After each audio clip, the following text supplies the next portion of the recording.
এখন গ্রাম অঞ্চলে অনেকে কয় কি ওই শয়তান থাকে, হ্যাঁ জিন থাকে, ভূত থাকে কোথায়? গাব গাছের মধ্যে, তাল গাছের মধ্যে, বট গাছের মধ্যে, ইজল গাছের মধ্যে। কয় না আমাকে অনেকে ডর দেখায় গাব গাছের তলতে যাইতে ওখানে ভূত আছে, বট গাছের তলতে যাইতে। আসলে বাবা বট গাছে, তাল গাছে, ইজল গাছে, গাব গাছে এই কোন জায়গার মধ্যে ভূত থাকে না, শয়তান থাকে না। ভূত জিন শয়তান সব আপনার অন্তরে, আপনার মনে বয়ে রয়েছে। এর জন্য বাংলা একটা প্রবাদ আছে, যদি বনের বাগে ধরে বাসন যায়, মনের বাগে ধরলে করলে বাসন যায় না। খায়া মানুষের পেট ভরান যায়, কিন্তু কইরা মানুষের মন ভরান যায় না, কারণ পেটে জায়গা কম, মনের জায়গা বিশাল বড়। আসসালামু আলাইকুম ইয়া গৌসে খুদা, মুশকিল কুশা, গৌসুল आजम, रईसुल आरिफीन, पिराने पीर, दस्तगीर, महबूबे सुबहानी, कुतुबे रब्बानी, गौसे समदानी, या शेख सैयद मौलाना मुहियुद्दीन अब्दुल कादिर जिलानी अल हसानी वल हुसैनी औलादे इमाम मूसा काजिम अलैहिस्सलातु वस्सलाम मदद फरमाओ, मदद फरमाओ, मदद फरमाओ। अस्सलामु अलैकुम या हाजा हबीबुल्लाह, माता फी हुब्बुल्लाह, शाहिन शाह वली, आफ्ताब वली, सुल्तानुल हिंद, हिंद अल वली, आते रसूल, या शेख सैयद मौलाना मोइनुद्दीन हसन संजरी अल हुसैनी वल हसानी औलाद इमाम अली रजा अलैहिस्सलातु वस्सलाम। मदद फरमाओ, मदद फरमाओ, मदद फरमाओ। इन्नल्लाह व मलाइकतहु युसल्लूना अलन नबी या अय्युहल्लज़ीना आमनू सल्लू अलैहि व सल्लिमू तस्लीमा। अल्लाहुम्मा सल्ले अला सय्यदिना मौलाना मुहम्मद व अला आलि सय्यदिना मौलाना मुहम्मद। अल्लाहुम्मा सल्ले अला सय्यदिना मौलाना मुहम्मद व अला आलि सय्यदिना।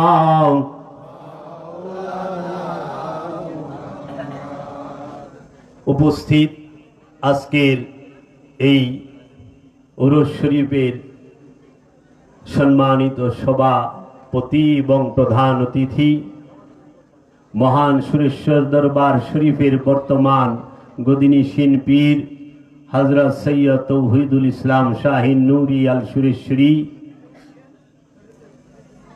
এবং উপস্থিত এই এলাকার গণ্যমান্য বিশিষ্টজন এবং সম্মানিত শ্রদ্ধেয় ভাই ও বোনেরা, এবং আমার সামনে উপস্থিত যে আলেম উলামায়ে কেরাম, পীর মাশায়েখগণ, সবাই আমার সালাম গ্রহণ করুন। আসসালামু আলাইকুম ওয়া রাহমাতুল্লাহি ওয়া বারাকাতুহু। আজকে 13ই নভেম্বর রোজ বুধবার ঢাকা জেলার দোহার থানার জয়পাড়া পাক দরবার শরীফে যে 2 দিন ব্যাপী উরুস শরীফ, সেই উরুস শরীফে আমি আপনাদের সামনে আসতে পেরে নিজেকে ধন্য মনে করি। আসলে সুফিবাদে ওয়াজ হয় না, আলোচনা হয়। ইলমে তাসাউফের যারা চর্চা করেন, ওলিয়া উলিয়ায়ে কিরামের প্রেমিক যারা, আশিক যারা, এই সুফিবাদের মধ্যে হয় আলোচনা। আলোচনা দিন রাত ভর হইতে পারে, মাসকে মাস হইতে পারে, বছরকে বছর হইতে পারে।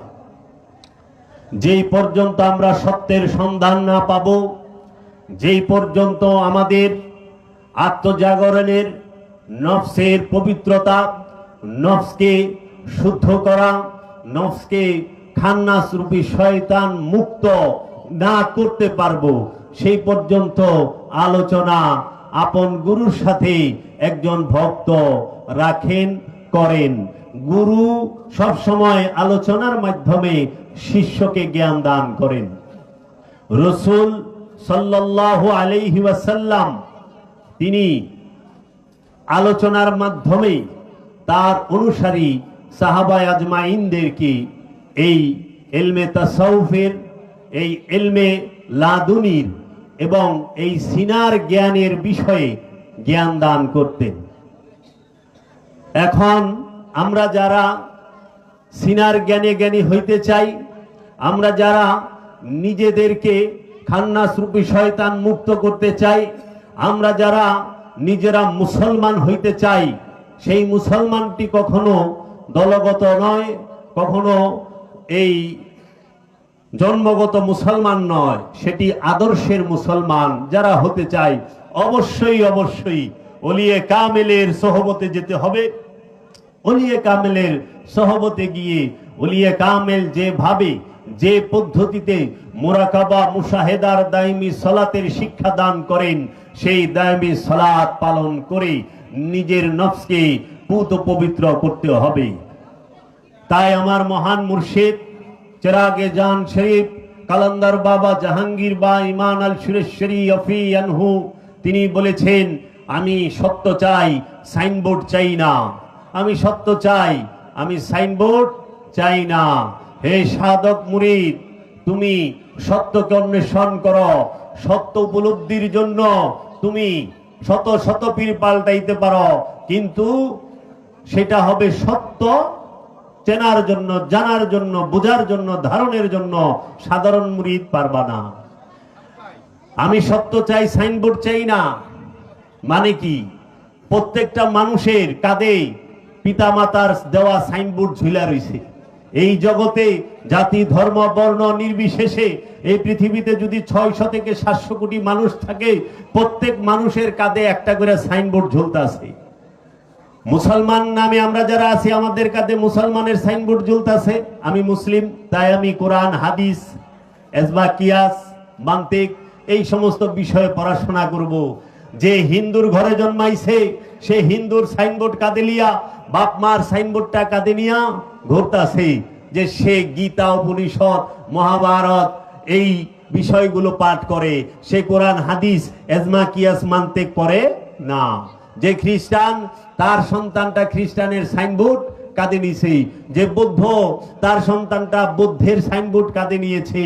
কিন্তু এই সকল সাইনবোর্ডকে একদম সব সাইনবোর্ড ফালাই দিয়া যখন সার্বজনীন হইয়া আল্লাহ আল্লাহর রসুলকে তালাশ করবে, যে আমার সম্মুখ গুরুকে, আমার এই হেদায়েতের কান্ডারিকে এবং আমার স্রষ্টা রব্বুল আলামিন তিনি কে, তিনি কেমন, তার পরিচয়, তার সন্ধান আমি কিভাবে পাবো, তখনই এই সাইনবোর্ড ফালাই দিয়া খুঁজতে হবে সত্যকে।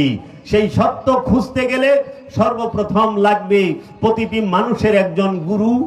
গুরু বাংলা শব্দ, ফার্সিতে বলা হয় পীর, আরবিতে বলা হয় শায়েক। এই শায়েক আরবি শব্দ, শায়েকের ফার্সি হইল পীর, আর পীরের বাংলা হইল গুরু। গুরু কাকে বলে? গু মানে অন্ধকার, রু মানে আলো।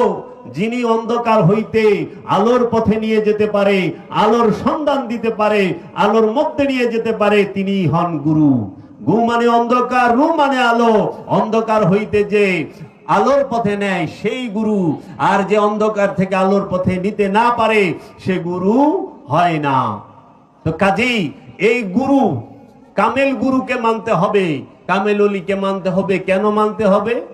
এটা কি আমার কথা না, আল্লাহ কোরআনে বলছেন মানুষ সম্পর্কে। আল্লাহ কুরআনুল মাজিদে মানুষ সম্পর্কে যতটি আয়াত নাজিল করেছেন, যতগুলো বাণী দিয়েছেন, প্রত্যেকটা আয়াতের মধ্যেই মানুষকে আল্লাহ ভালো কোনো বিশেষণ দিয়ে সম্বোধন করেন নাই। শুধু একটা জিনিস ভালো বলছে, খালাকাল ইনসানা ফি আহসানি তাকওয়িম, আমি মানুষকে খুব সুন্দর রূপ দিয়া তৈরি করছি, সুরত দিয়া তৈরি করছি। আর না হইলে আল্লাহ রাব্বুল আলামিন বলেছেন ইন্নাল ইনসানা খুলিকা হালুয়ান, নিশ্চয় আমি এই মানুষকে সৃষ্টি করেছি অধৈর্য রূপেই, অস্থির চঞ্চল। মানুষ জন্মগতভাবে অস্থির, মানুষকে আল্লাহ সৃষ্টি করছে অধৈর্য দিয়া, মানুষকে আল্লাহ সৃষ্টি করছে লোভ দিয়া, মানুষকে আল্লাহ সৃষ্টি করছে অহংকার দিয়া, মানুষকে আল্লাহ সৃষ্টি করছে কৃপণতা দিয়া, মানুষকে আল্লাহ সৃষ্টি করছে সে জুলুমকার, মানুষকে আল্লাহ সৃষ্টি করছে সে অকৃতজ্ঞ, মানুষকে আল্লাহ সৃষ্টি করছে সে ধৈর্য হারা। এই মানুষের যত গুণ আছে সমস্ত গুণগুলোই খারাপ গুণ, এই সমস্ত গুণগুলো খারাপ গুণ। শুধু মুসলমান মানুষের মধ্যে না বাবা, এই পৃথিবীতে যত মানুষ আছে 600 থেকে 700 কোটি মানুষ, এই সব মানুষকে আল্লাহ বানাইছে এই কৃপণ কইরা, লুবি কইরা, অহংকারী কইরা। মানুষ সে অকৃতজ্ঞ, মানুষ গাফেল, মানুষ উদাসীন, মানুষ বড় চঞ্চল, মানুষ তাড়াহুড়া করে, মানুষ সে ঝগড়াঝাটি করে, ঝগড়াঝাটিতে লিপ্ত থাকে। কুরআন মাজিদ থেকে যদি দেখেন এই রকম মানুষের বর্ণনা, সেই মানুষকে হেদায়েতের জন্য রব্বুল আলামিন একজন হাদি পাঠাইলেন, একজন হাদি হেদায়েতকারী পাঠাইলেন, যে এই মানুষকে যে এত খারাপ গুণ দিয়ে সৃষ্টি করা হইল। আবার মানুষ কি দিয়ে সৃষ্টি? এই দেহটা বাতাস খাকবাত। আল্লাহ বলছেন আমি মানুষকে সৃষ্টি করেছি কাদামাটি হইতে, আমি মানুষকে সৃষ্টি করছি আঠালোযুক্ত কাদামাটি দিয়া, আমি মানুষকে সৃষ্টি করছি লাফানো পানি থেকে, আমি মানুষকে সৃষ্টি করেছি মানুষ সে এই গন্ধযুক্ত কাদামাটি, এবং মানুষকে সৃষ্টি করছি পুরা ঠনঠনা মাটি থেকে।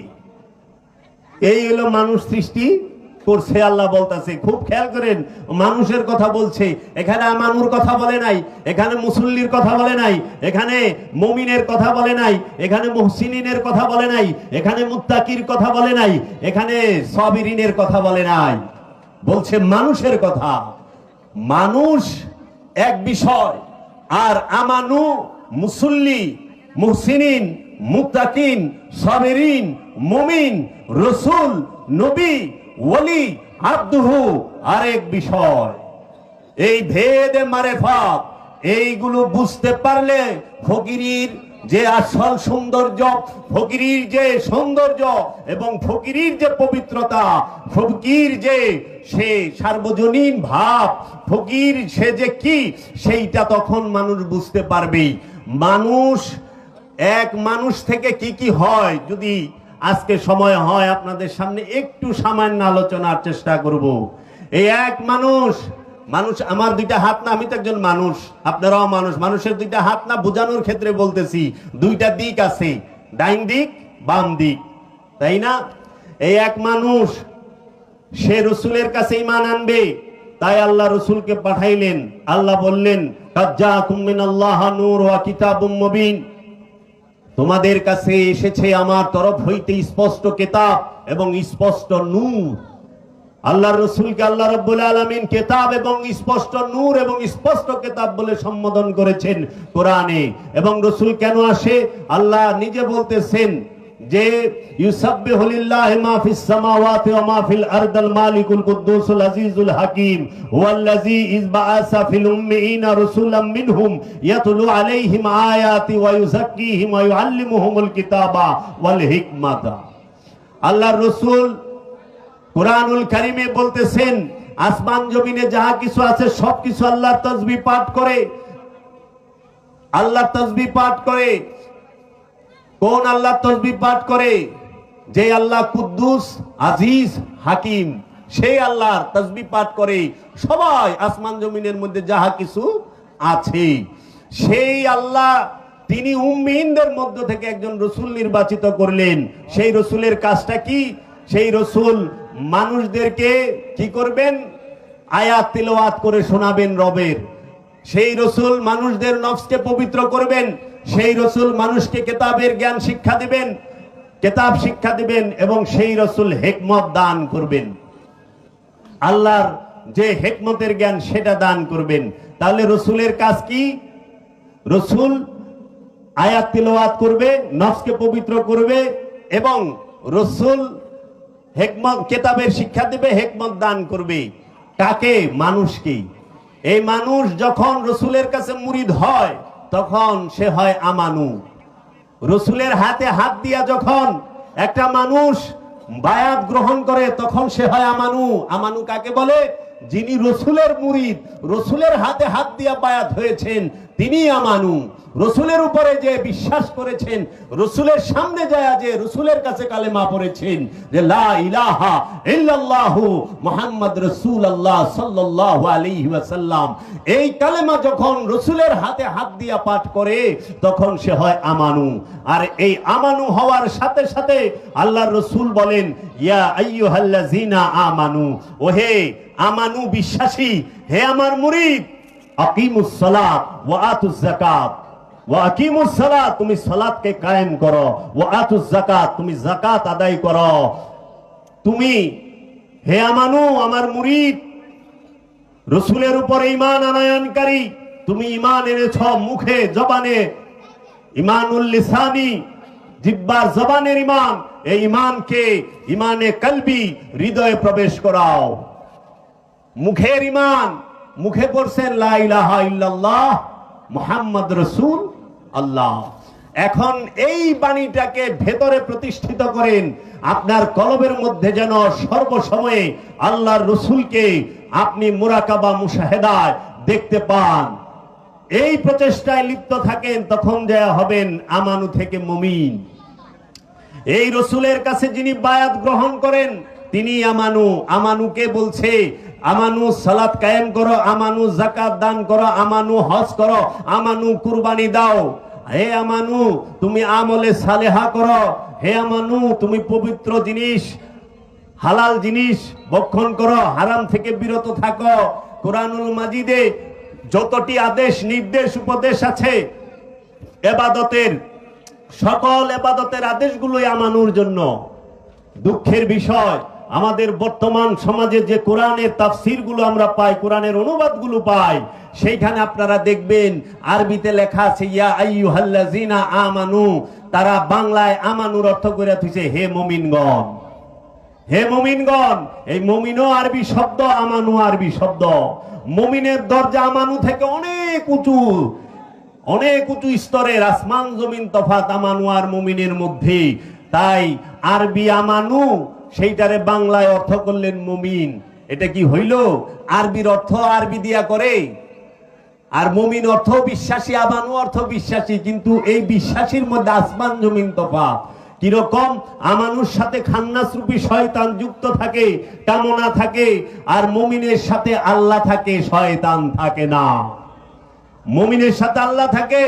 আল্লাহ নিজেই কোরআনে বলেছেন নিশ্চয়ই আমি মুমিনের সাথে আছি, আমি ধৈর্যশীলের সাথে আছি, আমি মুহসিনের সাথে আছি, আমি মুত্তাকির সাথে আছি। তাই যারা আমানু আর মুমিনের তফাৎ এখনো বুঝতে পারে না, তারা এখনো সুফিবাদের ভিতরে এই সুফির যে চর্চা সেইটা পুরোপুরি করতে পারে নাই, মুর্শিদের মুরাকাবা মুশাহেদায় উত্তীর্ণ হইতে পারে নাই। এখন যদি জিজ্ঞেস করি বাবা আমরা যারা এখানে উপস্থিত আছি আমরা কি আমানু না মুমিন? সবাই কইব মুমিন।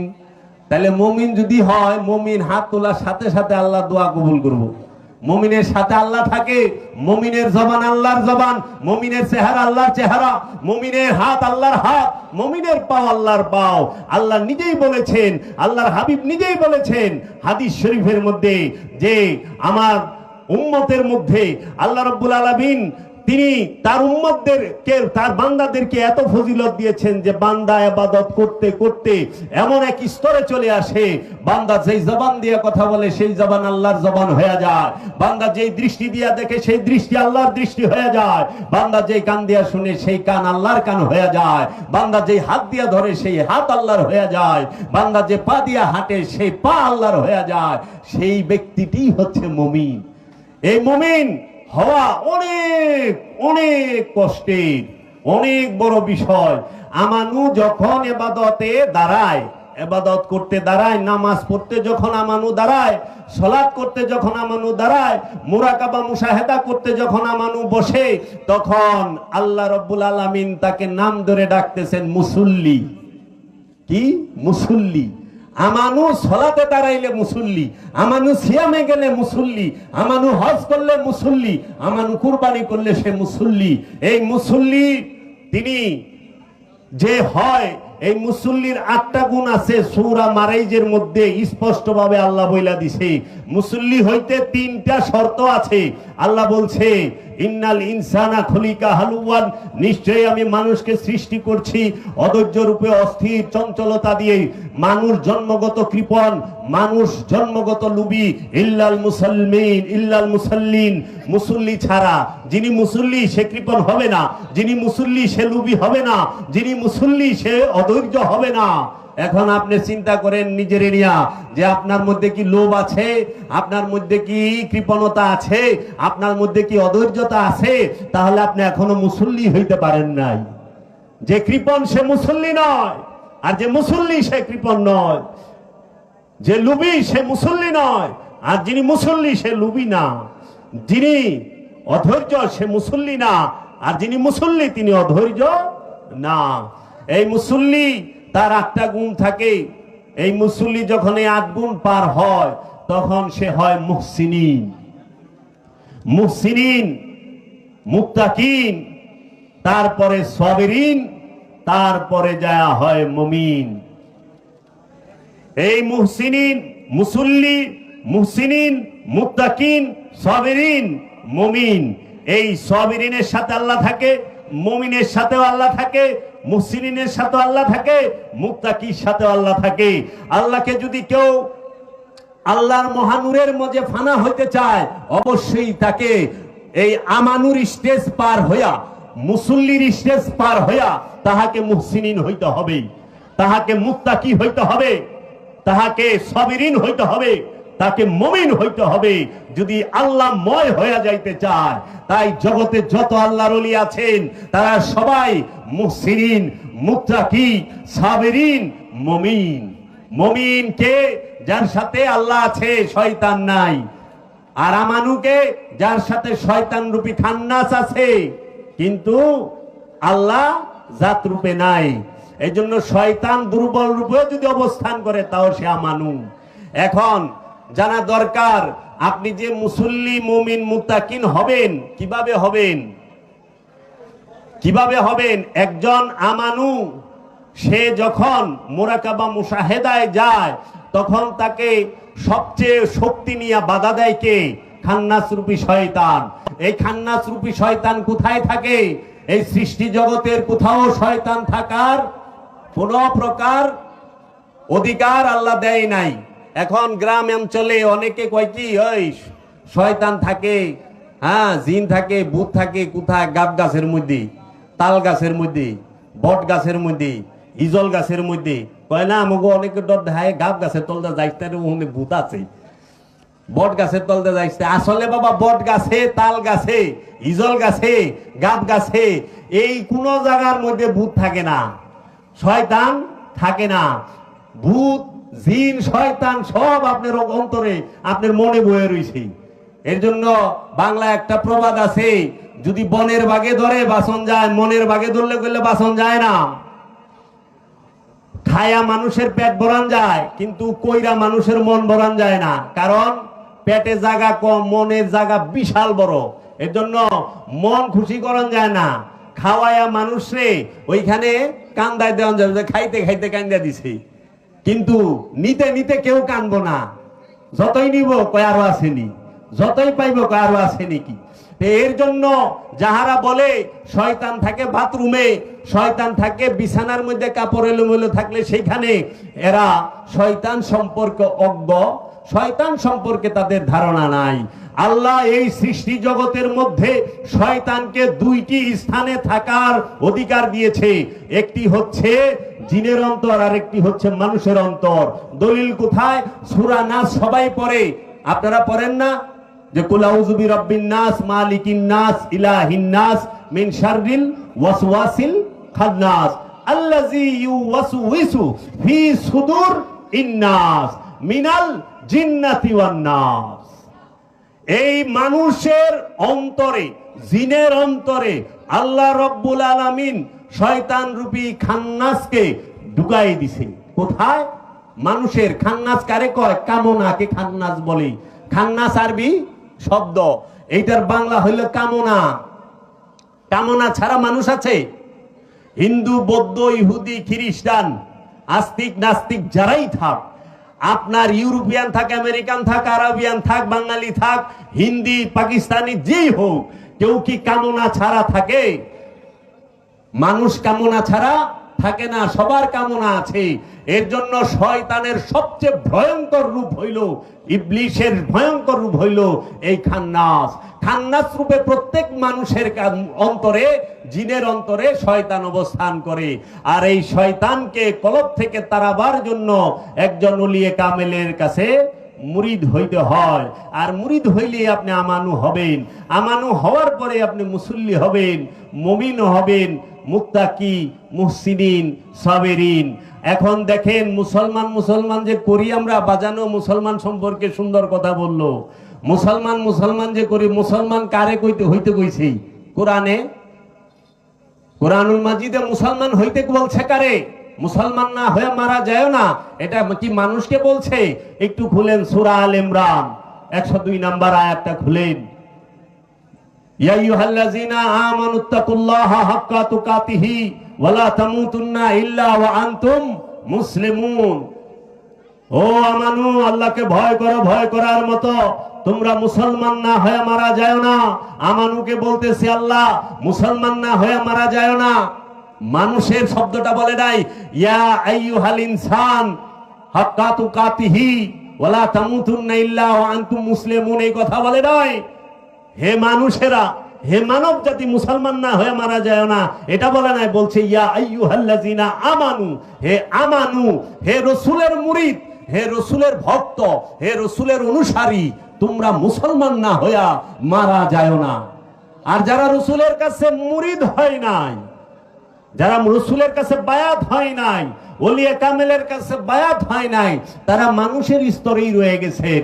তারা আমানু হয় নাই। আমানু হইলে তো মুসল্লি পর্যায়ে চলে যাবে, তাও হয় নাই। এখন দেখেন এই মানুষ থেকেই আপনারা দেখলেন মানুষই আমানু হয়, মানুষ রূপে আমানু হয়, মানুষ রূপে মুসল্লি হয়, মানুষ রূপে মুত্তাকি হয়, মানুষ রূপে মুহসিনিন হয়, মানুষ রূপে সাবিরিন হয়, মানুষ রূপে মুমিন হয়, মানুষ রূপে রাসূল হয়, মানুষ রূপে নবী হয়, মানুষ রূপে ওলি হয়, মানুষ রূপে আব্দুহু হয়, তাই না? আচ্ছা, আশিকে রাসূল মানুষ রূপে হয়। আচ্ছা দেখেন মানুষের আরেকটা সাইড, আবু জেহেল মানুষ রূপে হয়, আবু লাহাব মানুষ রূপে হয়, নমরুদ মানুষ রূপে হয়, ফেরাউন মানুষ রূপে হয়, কাফের মানুষ রূপে হয়, মুশরিক মানুষ রূপে হয়, জালিম মানুষ রূপে হয়। হয় না বাবা? মুনাফিক মানুষ রূপে হয়। এই একই মানুষ মুমিনও হয়, মুনাফিকও হয়। একই মানুষ মুত্তাকি, মুহসিনিন, সাবিরিন হয়। একই মানুষ সে জালেমও হয়, সে কাফেরও হয়, সে মুশরিকও হয়, সে মুরতাদও হয়, সে সবচেয়ে বড় ডেঞ্জারাস যে জিনিসটা মুনাফিক, সেইটাও হয়। এর জন্য আবার মুর্শিদ কালান্দার বাবা জাহাঙ্গীর বলেছেন, বাবা শুইনা রাখো, মানুষের বাইরে আল্লাহ পাইবা না। মানুষ আল্লাহর রহস্য, আল্লাহ মানুষের রহস্য। আবার মানুষের বাইরে শয়তানও পাইবা না, শয়তানও মানুষের রহস্য, মানুষও শয়তানের রহস্য। জিন্দা শয়তানও মানুষের মধ্যে দেখবেন, আবার আল্লাহর কামেল ওলিও মানুষের মধ্যে দেখবেন। এই মানুষ যে বড় রহস্যময়। তাই তো বাংলার এই কাঁচাগোলা মোমের মতো যে এই বাউল যারা আছেন, তারা কি বলছেন? ছায়াবাজি পুতুল রূপে বানায়া মানুষ, যেমনে নাচাও তেমনে নাচি, পুতুলের কি দোষ? এই যে দুনিয়া কিশোর লাগিয়া কত যত্নে গড়ায় আছেন সাই। তুমি হাকিম হইয়া হুকুম করো, পুলিশ হইয়া ধরো, সর্প হইয়া ধ্বংসন করো, উজা হইয়া যারো। তুমি বাঁচাও, তুমি মারো। এই মানুষের মধ্যে আল্লাহ তকদির দিয়া থুইছে যে তুমি আমাকে মানতেও পারো নাও মানতে পারো, এই মানতেও পারো নাও মানতে পারো, এই জিনিসটার নামই হচ্ছে স্বাধীনতা। এটাকেই বলা হয় ব্যক্তি স্বাধীনতা। এই সারা সৃষ্টির জগতের মাঝে একমাত্র ব্যক্তি স্বাধীনতা দেওয়া হয়েছে এই জিন আর ইনসানকে, আর কাউকে এই ব্যক্তি স্বাধীনতা দেওয়া হয় নাই, কাউকে দেওয়া হয় নাই। তাই আল্লাহ বলেছেন যে আসমান এবং জমিনে যাহা কিছু আছে সবাই আল্লাহর তাসবিহ পাঠ করে। ওয়ান নাজমু ওয়াশ শাজারু ইয়াসজুদান, সমস্ত নজম এবং এই গ্রহ নক্ষত্রগুলো এবং এই গাছগুলো আল্লাহর সেজদায় রত। তাই বাবারা সালাত করবেন, এই সালাত করতেই হবে, সালাত ছাড়া উপায় নাই। আত্মশুদ্ধির জন্য সালাত, নিজেকে চেনার জন্য সালাত, নফসের পরিচয়ের জন্য সালাত। এই সালাতই হচ্ছে দায়েমি সালাত। আল্লাহ কুরআনুল মাজিদের 70 নম্বর সূরার 23 নম্বর আয়াত, সূরা মারিজের 23 নম্বর আয়াতে বলেছেন আল্লাযীনা হুম আলা সালাতিহিম দায়মুন, তাহারাই মুসল্লি যাহারা সর্বক্ষণ সর্বসময়ে আল্লাহর সাথে আল্লাহর রাসূলের সাথে সংযোগ যোগাযোগ প্রচেষ্টায় লিপ্ত। তাই আমরা যারা নামাজ পড়ি, নামাজ মানে কি আগে সেটা জানেন। নামাজুল সালাতুল ওয়াক্তি সালাতুদ দাওয়ামি এটা পরের বিষয়, কিন্তু আগে জানেন সালাত কি। সালাত শব্দের অর্থ কি? সালাত শব্দের অর্থ হচ্ছে সংযোগ যোগাযোগ প্রচেষ্টা। আল্লাহর রাসূল রাহমাতাল লিল আলামিনের সাথে সংযোগ যোগাযোগ প্রচেষ্টাকেই বলা হয় নামাজ, সালাত। বান্দা সব সময় তার উম্মত তার রাসূলের সাথে এবং তার রবের সাথে সর্বক্ষণ সংযোগ যোগাযোগের প্রচেষ্টায় লিপ্ত থাকবে, তখনই সে সালাতি, সালাতকারী মুসল্লি। এই সালাত অবশ্যই অবশ্যই প্রতিটা মানুষকে করতে হবে। এই দায়মি সালাতের জ্ঞান ছাড়া, এই মুরাকাবা মুশাহেদা ছাড়া কেউই খান্নাসরূপী শয়তান হতে মুক্ত হতে পারে না।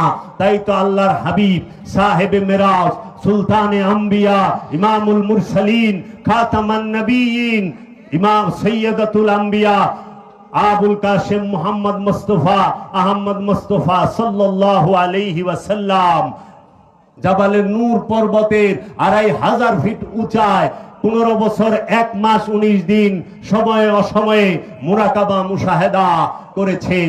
এই মুরাকাবা মুশাহেদার দায়মি সালাত উম্মতে মুহাম্মাদীকে শিক্ষা দিয়েছেন। এই উম্মতে মুহাম্মাদী মুরাকাবা মুশাহেদা এই দায়মি সালাত করে আত্মশুদ্ধি লাভ করে রাসূলের দিদার এবং রবের দিদার লাভ করবে।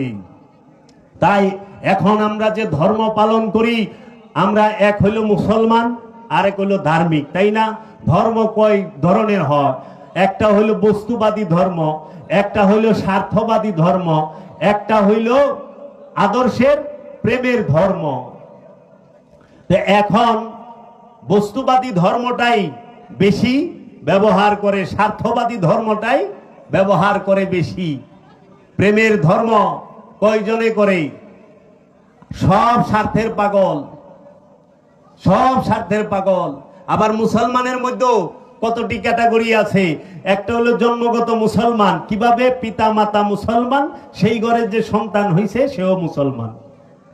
বাবা করিম মিয়া, মা রহিমা খাতুন, দুইজনের ঘর থেকে যে সন্তানটা জন্ম নিল সে জন্মগত মুসলমান, মুসলমানের ঘরে মুসলমান হইল। এইরকম জন্মগত হিন্দু আছে, বাবা জগামোহন, মা ওই কৃষ্ণরানী সাহা, তার ঘরের থেকে মিলন হইয়া সে মনমোহন হয়ে গেছে, জন্মগত হিন্দু বাইরে এলো। হিন্দুর ঘরের থেকে হিন্দু বাইরে এলো, মুসলমানের ঘরের থেকে মুসলমান আইলো। আরেকটা মুসলমান আছে, সেই মুসলমানকে বলা হয় দলগত মুসলমান। যেরকম আমরা বাংলাদেশে, পাকিস্তানে, ভারতে, সব রাষ্ট্রে আমরা মুসলমান একটা কওম, একটা দল, একটা মত, এই মতে বিশ্বাসী। আবার আরেক মুসলমান আছে, সেইটা হইল কি জন্মগত, দলগত এবং এই আদর্শের মুসলমান। কার আদর্শের? রসুলের আদর্শের মুসলমান। এখন মুসলমান মানে কি? মুসলমান শব্দের অর্থ কি? ইসলাম শব্দের অর্থ আত্মসমর্পণ, মুসলমান শব্দের অর্থ আত্মসমর্পণকারী। আবার অনেকে বলে ইসলাম শব্দের অর্থ শান্তি, এটাও ঠিক। আত্মসমর্পণ করলেই শান্তি আসবে না? দাউলা লুরাইলে শান্তি আইব বাবা? শান্তি কি করলে আইব? আত্মসমর্পণ করলে আইব না? সেই আত্মসমর্পণ কার কাছে করবেন? নিজের কাছে, বাবা মার কাছে, চেয়ারম্যান মেম্বার সাহেবের কাছে না। আল্লাহ সেই আত্মসমর্পণ করার জন্য একজন মনোনীত মানুষ, মনোনীত ব্যক্তি পাঠিয়েছেন, যাকে বলা হয় রসুল, যাকে বলা হয় ওলি, ওলিয়ে কামেল। এই ওলিয়ে কামেলের কাছে যায়া হাতে হাত দিয়া এই মুসলমান হইতে হবে। তাকে রসুলকে অনুসরণ করে। তাই আল্লাহ নিজে বলছে, তোমরা আল্লাহ এবং আল্লাহর রসুলকে অনুসরণ করো। আল্লাহ এবং আল্লাহর রসুলকে অনুসরণ করো। ইবাদত করবেন রবের, অনুসরণ করবেন রসুলের। রসুলের অনুসরণ রবের দাসত্ব। রসুলের অনুসরণ যে করে সেই রবের দাসত্ব করতে পারে। ইবাদত তাকেই বলে যে রসুলকে অনুসরণ করে। এখন রসুলকে অনুসরণ না কইরা যদি নিজে নিজে করতে যান, হ্যাঁ বই কিতাব পড়া অনেক কিছু নিয়ম কানুন জানবেন, কিন্তু কোনোদিন রসুলের সাথে সংযোগ যোগাযোগ প্রচেষ্টা হবে না, আত্মসমর্পণ হবে না। আত্মসমর্পণ করতে গেলে অবশ্যই ওলিয়ে কামেলের কাছে, একজন আল্লাহর মনোনীত রসুলের কাছে যাইতে হবে। অবশ্যই অবশ্যই, কারণ গুরু ছাড়া উপায় নাই। তাই আজকে দেখেন, আমরা যারা স্বার্থের ধর্ম করি, আমরা যদি একটু সুযোগ পাই, যে কোনো ব্যবসা বাণিজ্যে যে কাম করি, কি করি? কাস্টমার আইছে, চিন্তাই থাকে আজকে খবর আছে তোমার, আজকে খবর আছে, অনেকদিন পরে পাইছি। গেছিলাম আপেল কিনবার, হ্যাঁ বেড়াইতে যাবো, আপেল কিনবার গেছি, তো দোকানদারে যায় কইছে কি আসসালামু আলাইকুম। না, উনি আমারে সালাম দিছে, আসসালামু আলাইকুম।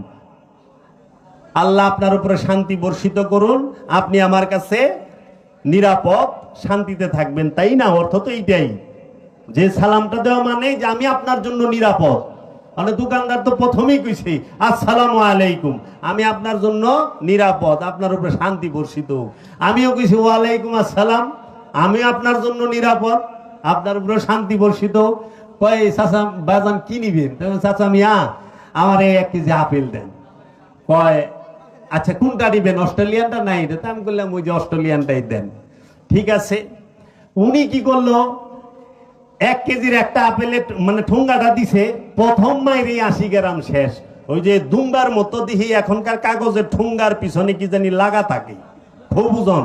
দুম্বা দেখছেন না? দুম্বার পিছনে কিন্তু একটা চর্বির টুকরা থাকে। এই ঠুঙ্গার পিছনেও কিরকম জানি একটা লাগাই দিছে, 80 গ্রাম ঠুঙ্গারই ওজন। পরে কইলাম চাচা মিয়া দেখে 1 কেজি আপেল দেন। আচ্ছা আচ্ছা, কোনো চিন্তাই করেন না, আমি দিতেছি। দেখে চাচা মিয়া আপেল দিছে, 6টা আপেল বেরিয়েছে পচা, বাইতে যায় 6টা আপেল পচা। 1 কেজিতে আপেল উঠে কয়টা? অস্ট্রেলিয়ান আপেল গুলো ছোট ছোট না, 6টা পচা ঢুকাই দিছে। এই যদি হয় নিরাপদের হাল, আসসালামু আলাইকুম, তাইলে অনিরাপদের জায়গায় কি? এরকম হয় কি হয় না? প্রত্যেকটা ক্ষেত্রে যা দেখবেন ওজনে কম দিচ্ছে, কিন্তু আসসালামু আলাইকুম। আপনি যা দেখবেন ওষুধে ভেজাল করতেছে, আসসালামু আলাইকুম। আপনি যা দেখবেন যে খাবারের মধ্যে ভেজাল, আসসালামু আলাইকুম। মরা মুরগি খাওয়াই দিতেছে, আসসালামু আলাইকুম। আসসালামু আলাইকুমের শেষ নাই। কিন্তু হের কাছে যাই নিরাপদের লেগে হেই বিপদ করায় ছাইরা দেয়। খাই আইসি মরা মুরগি, আয় হয়ে গেছে ডায়রিয়া। তো কাজী এই যে স্বার্থবাদী ধর্ম, তার কাছে ধর্ম আত্মসমর্পণ বড় না, বড় হলো স্বার্থ। পচা আপেল টাকা দেখ কিনে আনছি, আমি কি ফালাই দেবো? আমি তো তোমারই কম। এরা স্বার্থবাদী ধর্ম করে। দেখবেন খুব ধার্মিক মানুষ, কিন্তু খালি আইল ঠেলবো। প্রত্যেক বছর আমাদেরই আশেপাশে কিছু ময় মুরব্বীরে দেখছি যে বাঁশের খুঁটা দেয়, সীমানায় টিনের বেড়া দিত। তো বেড়া হইতো এইভাবে, মানে 70% ডিগ্রি, 70 ডিগ্রি হয়ে যাইতো গা। তো এখন 90 ডিগ্রি সোজা হইতো না। পরের বছর যখন বাঁশ ভাঙ্গা পড়ে যায়, ওইটা আবার 90 ডিগ্রি হয়ে যাইতো, মানে আদাত খায়া লাইছে। এরকম ভাবে সে কত বছর বাইসে আছিল, আল্লাহ দিলে আদাত করে প্রত্যেক বছর খাইছে। তাহলে অবস্থাটা কি? এরকম আছে এখনো স্বার্থবাদী ধার্মিকেরা। এরা সত্যের প্রেমের ধর্ম করে না, এরা প্রেমের ধর্মকে সহ্য করতে পারে না। আরেকটা আছে আনুষ্ঠানিক ধর্ম, অনুষ্ঠান পালন করে, খুব আইন কানুন মানে সৈনিকদের মতো। এই যে সেনাবাহিনী কিংবা পুলিশ বাহিনী, এরা যে সৈনিক, যে ওনাদের আইনের বাইরে ওনারা কোথাও যাবে না। আমাদের দেশের যে আইন শৃঙ্খলা বাহিনী, ওনারা কিন্তু আইনের বাইরে যায় না। একটা আছে আমরা সৈনিক ধর্ম পালন করি, কি সব সময় একদম টাকনুর উপরে কাপড়, মেসক টেসক, খুব সুন্দর, কোনো বাজে কথা কিচ্ছু করবো না, নিয়ম কানুন মতো চলবো, খুব ভালোভাবে চলবো। এরা হলো সৈনিক, এরা প্রেমের পছন্দই করে না। ওয়াইস আল কারনি আল্লাহর হাবিবের মহব্বতে, আল্লাহর হাবিবের কোন দান মুবারকটি শহীদ হয়েছে এইটা সচক্ষে না দেখার কারণে ওয়াইস আল কারনি তিনি আল্লাহর রসুলের মহব্বতে, আল্লাহর রসুলের প্রেমে কি করলেন, পাথর দিয়া গুতায়া গুতায়া 32টা দাঁত ভাঙ্গা ফেলাইলেন। যা আমার রসুলের মনে এই দাঁত দুইটা ভাঙছে, গুতায়া ভাঙতে ভাঙতে 32টা দাঁতই ভেঙে ফেললো। তাই আইন কখনো প্রেম মানে না, আইনের কবরে প্রেমের ফুল ফুটে। তাই ইসলাম ধর্ম গ্রহণ করলে মুসলমানের কি 32 দাঁত ফালাই দিতে হইব, এরকম কোনো কথা আছে না। ওইটা হলো ওয়াইস আল কারনির প্রেম, রসুলের ভালোবাসা। এই ওয়াইস আল কারনি যিনি আল্লাহর রসুলের মুরাকাবা মুশাহেদায় এত মগ্ন ছিলেন যে আল্লাহর রসুলের কোন দাড়ি মুবারকটা সাদা, কোন দাড়ি মুবারকটা কালো, ওয়াইস আল কারনি ইয়ামেন থেকে বৈশা বইলা দিত। যেইটা একদম নিকটে বসা সাহাবি তারাও বলতে পারতো না ওয়াইস আল কারনি, যাকে ওয়াইস করনি কয়, ওয়াইস করনি, এই যে সমাজে কয় পাগলা, ওয়াইস করনি পাগলা কয়, কিন্তু ওয়াইস আল কারনি তিনি আব্দুহু পর্যায়ের একজন আল্লাহর ওলি, যাকে আল্লাহর হাবিব মুহাম্মদ সাল্লাল্লাহু আলাইহি ওয়াসাল্লাম তার ব্যবহার করা জামা মুবারক উপহার দিয়েছেন। মাওলা আলী কারামাল্লাহু ওয়াজহু এবং হযরত ওমর রাদিয়াল্লাহু তাআলা আনহু নিজে যায়া ওয়াইস আল কারনিকে এই জামা উপহার দিয়েছে। কিসে? প্রেমে। আইন দিয়া জান্নাত পাবো অবশ্যই সত্য, কিন্তু প্রেম দিয়া আল্লাহ পামু, প্রেম দিয়া রসুল পামু। তাই আল্লাহ বলছে তোমরা নিয়ম কানুন যেটা পালন করবা, তোমরা সৎকর্ম করবা, জান্নাত পাইবা, আর আমার রসুলের মহব্বত করবা, আমারে পাইবা। তাই তো আল্লাহ বলছেন কুল ইন কুনতুম তুহিব্বুনাল্লাহ ফাত্তাবিউনি ইউহিব্বুকুমুল্লাহ। কে আছো আমি আল্লাহকে ভালোবাসতে চাও, সে আমার হাবিব মুহাম্মদ সাল্লাল্লাহু আলাইহি ওয়াসাল্লামকে ভালোবাসো। এর জন্য আমরা বস্তুবাদী ধর্ম দেখেছি, আমরা কি সৈনিক ধর্ম দেখেছি, আমরা স্বার্থবাদী ধর্ম দেখেছি, কিন্তু আমরা প্রেমের ধর্ম, মহব্বতের যে ইসলাম সেইটাই চর্চা করতে চাই। প্রেমের ধর্ম চর্চা করতে হইলে একজন মানুষের কাছে যাইতে হবে। কারণ ফকির লালন সাইজি কি বললেন, যে মানুষ বুঝে দেখ না রে মন দিব্য জ্ঞানে, পাবির অমূল্য রতন বর্তমানে। মানুষ ধর, মানুষ ভজ, মানুষের কাছে যাই মানুষ হইতে হবে। এর জন্য এক মানুষ হলো শয়তান যুক্ত, আরেক মানুষ হলো শয়তান মুক্ত। শয়তান মুক্ত মানুষের অনুসরণ করা লাগবে। তাই বাবারা, সুলতানুল হিন্দ খাজা গরিবে নওয়াজ তাহার কালামে বলেছেন, বদনামি ইশক মে ইজ্জত হ্যায়, বদনামি ইশক মে ইজ্জত হ্যায়। প্রেমের কলঙ্কের মধ্যেও সম্মান আছে, রসুয়ায়ে নিশানে সিয়াদত হ্যায়। অহংকারীর পতাকা তলে ধ্বংস লুকায়া থাকে, অহংকারীর পতাকা তলে ধ্বংস লুকায়া থাকে। তাই আল্লামা ইকবাল তিনি বললেন, তেরে খুদি কে নিগেবা নেহি তো কুছ ভি নেহি।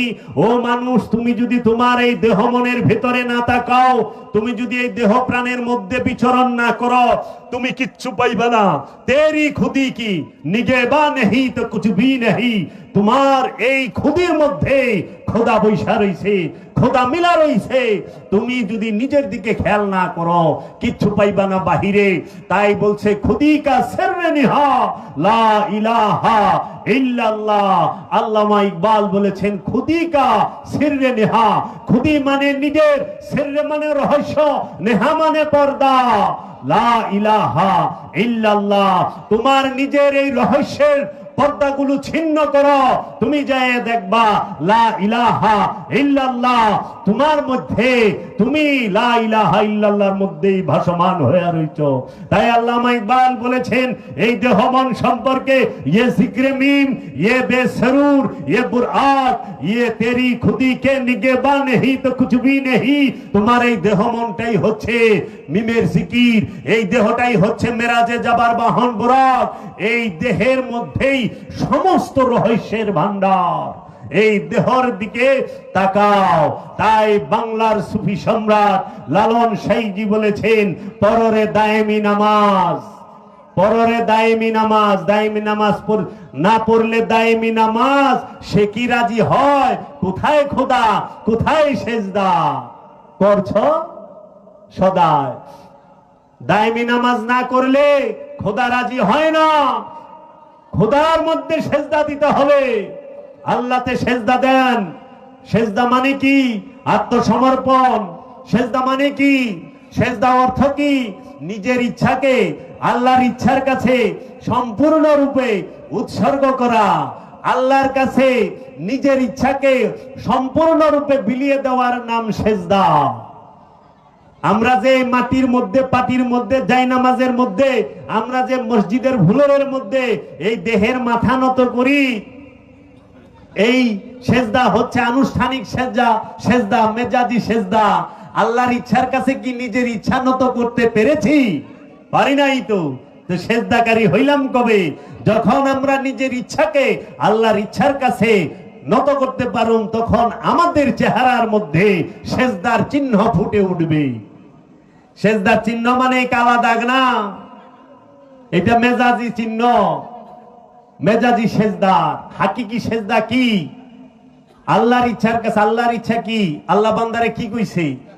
বান্দা মিথ্যা বইল না, বান্দা সুদ খায়ও না, বান্দা অন্যের হক মেরে খায়ও না, বান্দা এতিমের হক মেরে খায়ও না, বান্দা উদাসীন হইও না, বান্দা জুলুম কইরো না, বান্দা অপরাধ কইরো না, বান্দা কাউরে অযথা কষ্ট দিও না, বান্দা তোমার প্রতিবেশীকে তুমি ভালোবাসো। আল্লাহর যতটি হুকুম আছে, আহকাম আছে, আল্লাহর যতটি আদেশ নির্দেশ আছে, সমস্ত আদেশ নির্দেশের মধ্যে নিজেকে যখন পরিচালিত করতে পারবো, তখনই আমি আল্লাহর সেজদায় রত। একটু তাকায়া দেখেন, সমগ্র সৃষ্টি জগতে যত গাছপালা তরুলতা যাহা কিছু আছে, সবাই আল্লাহর সেজদায় রত। কারো মাথা কিন্তু জমিনে না। কেন? কিন্তু কাহারও কেহই আল্লাহর ইচ্ছার বাহিরে চলে না। ওই চন্দ্র সূর্য সেও তার নিজের কক্ষপথে ঘুরে, সে সীমা লঙ্ঘন করে না।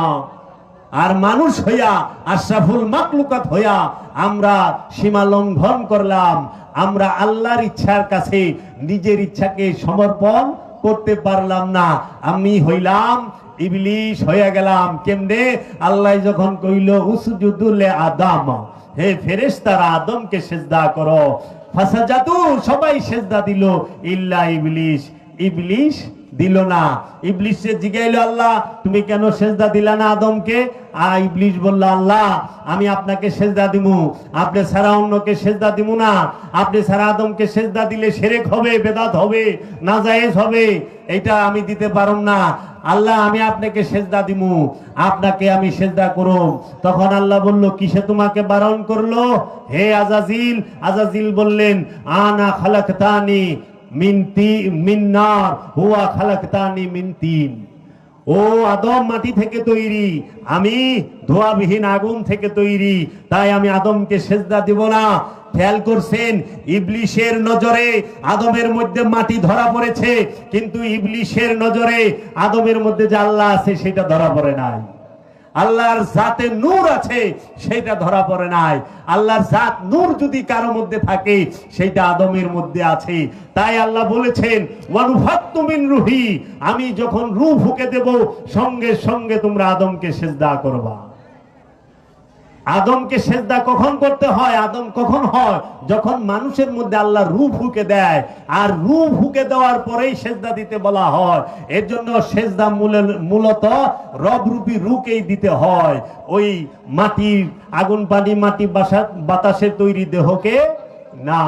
তাই বাবারাম, আমরা যেন আদমকে মানতে পারি, আমরা যেন রসুলকে মানতে পারি, আমরা যেন ওলিকে মানতে পারি। রব্বুল আলামিন যেন আমাদের এই তৌফিক দান করেন। আমি আপনাদের সামনে এখানেই রাখলাম, এবং আমার পরে বাজানে আছেন, সবাই আলোচনা করবেন। শুনেছি এখানে শিল্পীবৃন্দ আছেন, তো আমি আর আপনাদের সময় নষ্ট করব না।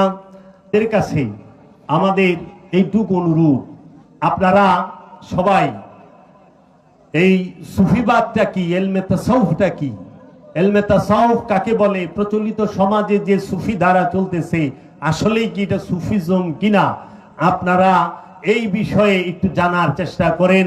আপনাদেরকে উদারত আহ্বান জানাবো, আমার মুর্শিদ কালান্দার বাবা জাহাঙ্গীর বা ইমান আল সুরেশ্বরীর লিখিত 28টি কিতাব আছে সুফিবাদের উপরে। কোরআনুল মাজিদের হুবহু অনুবাদ ও কিছু ব্যাখ্যা আছে 15 পারার। আপনারা এই 28টি কিতাব, মারেফতের গোপন কথা, সুফিবাদ আত্মপরিচয়ের একমাত্র পথ, নিম্নবে চিত্তদাহ, সুফিবাদ সার্বজনীন, ফকিরির গোপনেরও গোপন কথা, ফকিরির গোপন কথা, এই রকম ভাবে 28টি কিতাব আছে, পড়ে দেখবেন। এবং শাহ সুফি সদরুদ্দিন আহমদ চিশতির কোরআন দর্শন, মসজিদ দর্শন, সিয়াম দর্শন, কেবলা ও সালাত, এই সমস্ত কিতাবগুলো পড়ে দেখবেন। এবং জান শরীফ শাহ সুরেশ্বরী কেবলা ও কাবার লিখিত কিছু কিতাব আছেন, যেরকম নূরে হক গঞ্জে নূর, সুরেশ্বরী বাবার রচনাবলী, এবং বাবা মাতাউল উলুম কিতাব আছেন, এবং নূরে হকগঞ্জে নূর আছে, এবং কলকি অবতার আছেন। এই সমস্ত আরো অনেক কিতাব আছে, এগুলো আপনারা একটু পড়ে দেখবেন, তখন আপনারা বুঝতে পারবেন আসলে সুফিবাদের শিক্ষাটা কি, সুফিবাদ কি। আমরা প্রচলিত যে সুফিবাদ, যে ফকিরি দেখি, আসলেই কি এটা ফকিরি কিনা। কারণ সুফিদের মূল বিষয়, মূল শিক্ষাই হচ্ছে দায়েমে সালাত, যেটা বর্তমান সমাজে সম্পূর্ণভাবে এক শ্রেণীর মানুষ অস্বীকার করে, সব স্বীকার করে, দায়েমী সালাতকে অস্বীকার করে। যারা দায়েমী সালাতকে অস্বীকার করে তারা কোরআনকেই অস্বীকার করে। আর এই কোরআনকে যারা অস্বীকার করে তাহারা কি কোরআনই বলে দিয়েছে। আমি আপনাদের সামনে আর এখানে কিছু, সবার প্রতি আমার প্রেম ভালোবাসা রইল, আমি এখানেই রাখলাম। আসসালামু আলাইকুম ওয়া রাহমাতুল্লাহ।